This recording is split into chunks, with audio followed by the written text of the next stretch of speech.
दिगंबर जाधव आणि जिल्हा अध्यक्ष पद्माकर जगदाळे यांनी जे आरोप केलेले आहेत ते पूर्ण खोटे आणि बिनबुडाचे आहेत.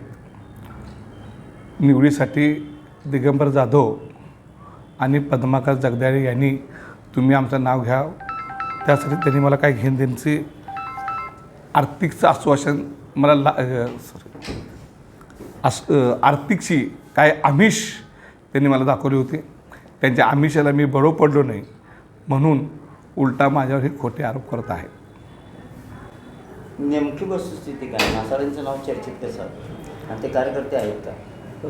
हो, 2000 परवाचे 10 नंबर वार्डामध्ये ह्यांनी आणि यांची मिसेस दोघांनी उमेदवारी आपल्याकडे मागितली होती पक्षात. मग आपण काँग्रेस आणि राष्ट्रवादीची आपली युती झाल्यानंतर ती जागा त्यांना सुटली आणि त्यांना आम्ही विनंती केली. माझ्याकडे आले तेच आता. मी त्यांना विनंती केलो की तुम्ही माघार घ्या, नक्कीच तुमचा पक्ष योग्य वेळी वेगळी विचार करेल. मी पहिल्या दिवस सांगितलं आहे, ज्यांनी ते मला आर्थिक चौकशी करून माझी बदनामी करतात त्यांनी ते सिद्ध करावं, प्रूफ द्यावं, अन्यथा मी त्यांच्यावर कायदेशीर कारवाई करणार आहे. मी पहिल्या दिवशी सांगितलेलं आहे. या संदर्भात एकदम बरोबर आहे. त्यांनी मला एक पाकिट आणून दिलं, फोटो काढला आणि भैया आत येत चला म्हटलं, पाकिट घेऊन गेले स्वतःच.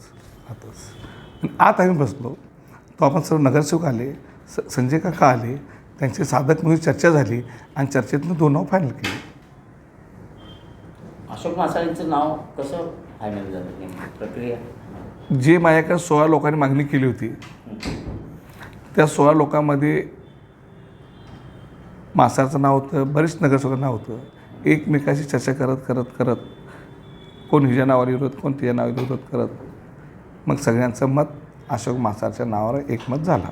माने यांनी जे आग्रह धरला होता 2 नावासाठी, दिगंबर जाधवसाठी, तर त्याच्यासाठी एकाच नगरसेवकाचा आग्रह होता आणि दिगंबर जाधवसाठी कुठल्याच नगरसेवकाचा, त्याच्यासाठी एक नगरसेवकाचा आग्रह होता. यासाठी दोघांच नगरसेवक एक नगरसेवकाचा आग्रह होता. पण निरीक्षक आले होते, निरीक्षकाकडे यांच्याकडे 5 लोकांनी यांच्या नावाची शिफारस केली होती आणि बाकीचे नगरसेवक बागवान साहेब सांगेल ते